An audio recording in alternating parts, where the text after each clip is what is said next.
भगवान वाल्मीकि जी के दरबार में मत्था टेकने, आशीर्वाद लेने और महाकाव्य रामायण की रचना करने वाले, शिक्षा के प्रतीक, मानवता के प्रतीक, शिक्षा का मार्गदर्शन देने वाले भगवान वाल्मीकि जी के दरबार में नतमस्तक होने आया हूँ, उनसे आशीर्वाद लेने आया हूँ और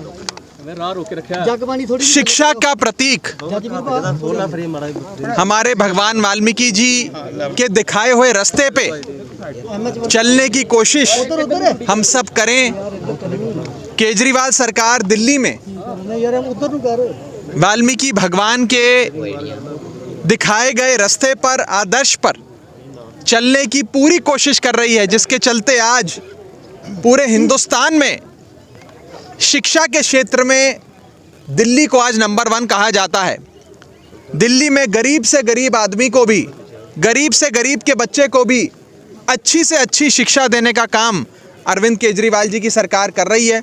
और आज भगवान वाल्मीकि जी के दिखाए हुए रास्ते पर चलने की एक छोटी सी कोशिश हम सब कर रहे हैं।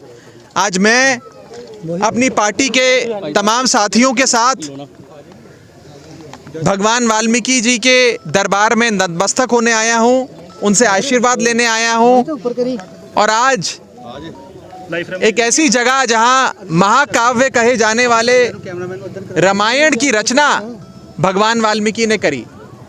प्रभु श्री राम के सुपुत्रों को, लव कुश को विद्या, शस्त्र विद्या भगवान वाल्मीकि जी ने यहाँ दी। आज हर घर नौकरी का जो वादा, जो प्रॉमिस कांग्रेस पार्टी ने अपने मैनिफेस्टो में किया था और कहा था घर घर नौकरी देंगे, उस वादे को एक छोटी सी मॉडिफिकेशन के साथ कांग्रेस पार्टी पूरा करती नजर आ रही है। आज कांग्रेस पार्टी ने अपने ही डिप्टी चीफ मिनिस्टर के दामाद को, सन इन लॉ को सरकारी नौकरी से नवाजा है और लगता है वो शायद हर घर नौकरी, घर घर नौकरी का वादा अपने विधायकों और अपने मंत्रियों के लिए तो ज़रूर पूरा करेंगे। आज से कुछ दिन पहले अपने विधायक, अपने एमएलए बाजवा साहब के बेटों को नौकरी दी गई, किसी एमपी के भतीजे को नौकरी दी गई और आज कांग्रेस पार्टी ने, चन्नी साहब ने अपने डिप्टी चीफ मिनिस्टर के दामाद को नौकरी दे दी। पंजाब का बेरोजगार युवा आज भी बेरोजगारी की आग में जल रहा है, उसको कोई नौकरी नहीं देता। लेकिन चन्नी साहब, जिन्हें मैं ड्रामेबाज मुख्यमंत्री कहता हूं, वो कैप्टन अमरिंदर की राह पे चल रहे हैं। कैप्टन अमरिंदर की लेगेसी को आगे बढ़ाते हुए आज चन्नी साहब ने अपनी सरकार के मंत्रियों को और एमएलएस को नौकरियां देनी शुरू कर दी, उनके बच्चों को, उनके रिश्तेदारों को नौकरी देनी शुरू कर दी। मैं एक चीज साफ कर दूं, चन्नी में और कैप्टन साहब में कोई फर्क नहीं है। चन्नी साहब और कैप्टन साहब में पूरा भी फर्क नहीं है, एकदम सेम है। बस इतना है कि चन्नी साहब को फोटो खिंचवाना, थोड़ी ड्रामेबाजी करनी अच्छी आती है, बाकी जो काम कैप्टन साहब करते थे वही काम चन्नी साहब कर रहे हैं, अपने मंत्रियों के बच्चों को नौकरियां दे रहे हैं। आम आदमी पार्टी इसका खंडन करती है और ये पंजाब के लोगों की इंसल्ट है, पंजाब के लोगों के जख्मों पे नमक छिड़कने जैसा है। आज अपने बच्चों को नौकरियां दे रही है ये सरकार। आज से 3 महीने बाद जब पंजाब में इलेक्शन होगा तो पंजाब की जनता चन्नी साहब को सूद समेत इस पाप का बदला देगी। अगर जी नवजोत सिद्धू फिर से नाराज चल रहे हैं, आज फिर वो नाराज हो गए हैं, उन्होंने प्रेस कॉन्फ्रेंस की है एसआईटी को लेकर कि देखिए, मुझे लगता है कि सिद्धू साहब ने जो सवाल उठाए हैं वो जायज़ हैं और सिट को लेकर सवाल हो, बेरोजगारी को लेकर सवाल हो, बेअदबी के इंसाफ का सवाल हो, नशे के सौदागरों को पकड़ के, नशे के मरमच्छों को पकड़ के जेल में डालने की बात हो, जो जो मुद्दे उठाए जा रहे हैं वो मुद्दे वैलिड हैं और मैं चाहूंगा कि चन्नी सरकार इन मुद्दों पर जवाब दे। ड्रामेबाज चीफ मिनिस्टर चन्नी साहब को अगर फोटो खिंचवाने से और अपनी एडवर्टाइजमेंट देने से थोड़ा सा भी समय मिले, टाइम मिले, तो पंजाब के इन मुद्दों पर भी जरा गौर फरमाएं, ऐसी मैं अपील करता हूं चन्नी साहब से। नवजोत सिंह सिद्धू 11 बजे आरोप लगा रहे हैं, आप क्या देखते हैं? क्या नवजोत सिंह सिद्धू कांग्रेस पार्टी के लिए फिट है?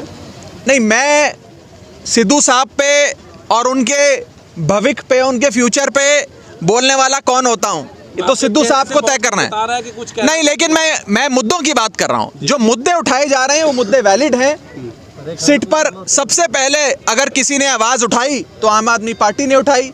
हमारी पार्टी के सीनियर मेंबर कुंवर विजय प्रताप साहब की रिपोर्ट क्यों दबाई गई, क्यों आज तक उसे सार्वजनिक नहीं किया गया, उस पर एक्शन नहीं लिया गया, ये बात सबसे पहले आम आदमी पार्टी ने उठाई।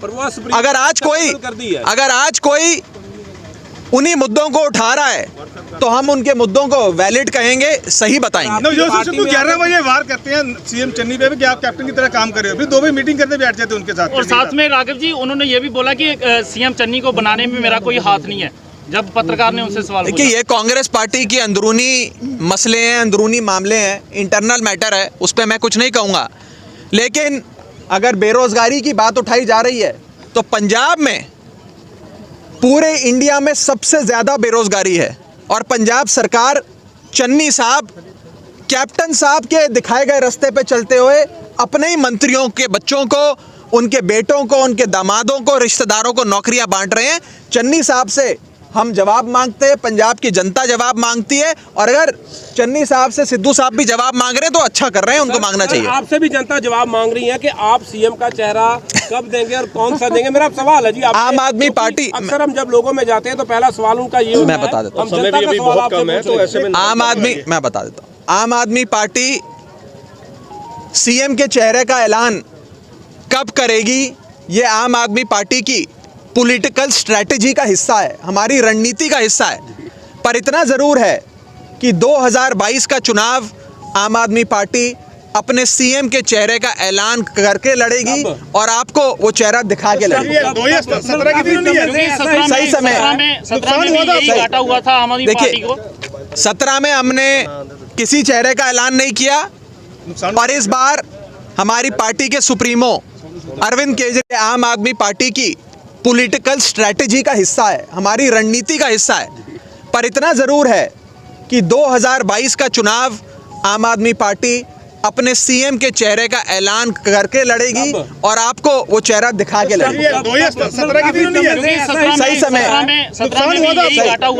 देखिए 17 में हमने किसी चेहरे का ऐलान नहीं किया, और इस बार हमारी पार्टी के सुप्रीमो अरविंद केजरीवाल साहब ने साफ तौर पर यह कहा है कि वो और उनकी पार्टी, हमारी पार्टी आम आदमी पार्टी, सीएम के चेहरे का ऐलान करेगी। थैंक